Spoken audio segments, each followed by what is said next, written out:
Welcome to this video about division. We are going to look at the short method. Solve the following problem. 372 divided by 4. Here's how we do it. We use this symbol to do division. We place our dividend on the inside, which is 372, and our divisor on the outside, which is 4. What is 3 divided by 4? Or how many times can 4 go into 3? Well, it can't because 3 is less than 4. So we carry over the 3.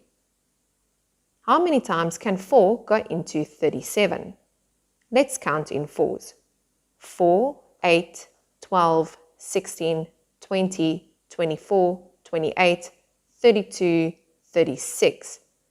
It goes in 9 times, but that is 36. So we have 1 left over. We then carry our 1 over to the 2. How many times can 4 go into 12? 4, 8, 12. It goes in 3 times. So our answer is 93.